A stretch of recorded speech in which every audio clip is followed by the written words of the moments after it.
ربنا آتنا في الدنيا حسنة وفي الآخرة حسنة وقنا عذاب النار.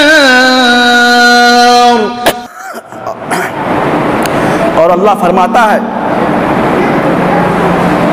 ان اللہ لا یغفر ان یشرک به ویغفر ما دون ذلک لمن یشاء.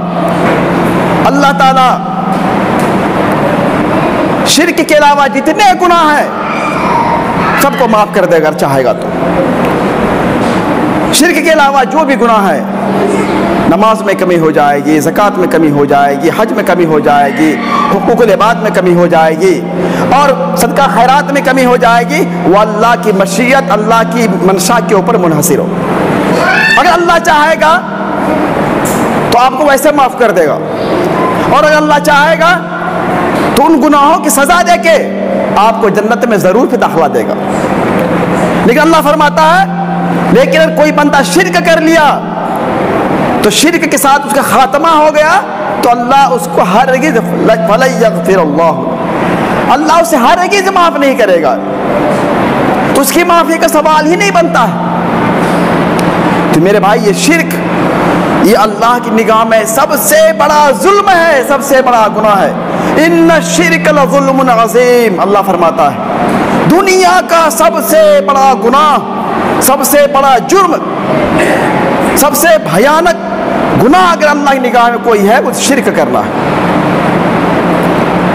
دیگر گناہ اللہ معاف کر سکتا ہے، اللہ کی رحمت بہت بڑی ہے، لیکن شرک رہتے ہوئے اللہ کبھی معاف نہیں کر سکتا ہے. اور اس شرک کا خطرناکی کو سمجھنے کے لیے اللہ تعالی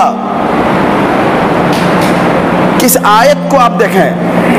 اللہ کے نبی جناب محمد رسول اللہ صلی اللہ علیہ وسلم جن کی بعثت کا مقصد ہی دنیا سے شرک کو مٹانا تھا، توحید کو پھیلانا تھا، اللہ کو بندے کی عبادت سے نکال کے اللہ کی عبادت میں لگانا تھا، اس نبی کو اللہ کس انداز میں مخاطب کر رہا ہے. سنیں وَلَقَدْ أُوحِيَ إِلَيْكَ وَإِلَى الَّذِينَ مِنْ قَبْلِكَ.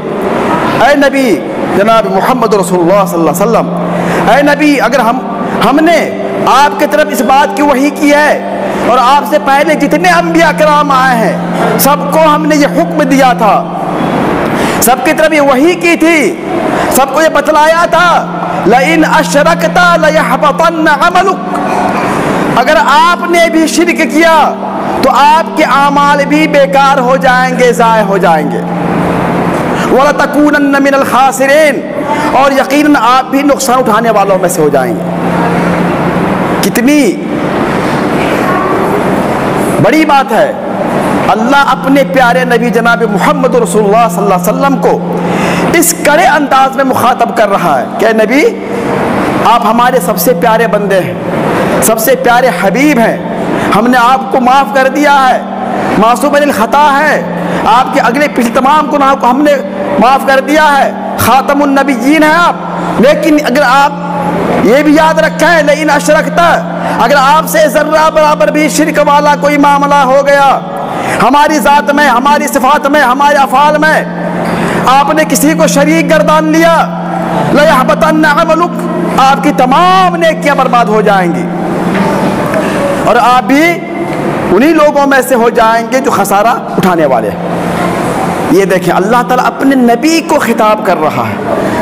اور ایک دوسری جگہ میں سورہ انعام کے اندر جہاں پہ کم و بیش اللہ نے 25 انبیاء کرام کا تذکرہ فرمایا ہے، 25 انبیاء کرام کا، ان کا تذکرہ کرنے کے بعد اللہ فرماتا ہے وَلَوْ أَشْرَكُوا لَحَبِطَ عَنْهُمْ مَا كَانُوا يَعْمَلُونَ. اگر یہ انبیاء کرام بھی، ابراہیم ہو، موسیٰ ہو، عیسیٰ ہو، ادریس ہو، زکریا ہو، یحییٰ ہو، اسماعیل ہو، یونس ہو، کچھ جتنے بھی انبیاء کرام ذکر ہوا ہے، اگر یہ بھی شرک کریں گے تو ان کے اعمال بھی برباد ہو جائیں گے، ان کے اعمال بھی برباد ہو جائیں گے. تو یہ شرک میرے بھائی سب سے بھیانک گناہ ہے، سب سے بھیانک گناہ ہے. اس شرک کے رہتے ہوئے کسی کی نجات ممکن نہیں ہے، نجات ممکن توحید کے اوپر.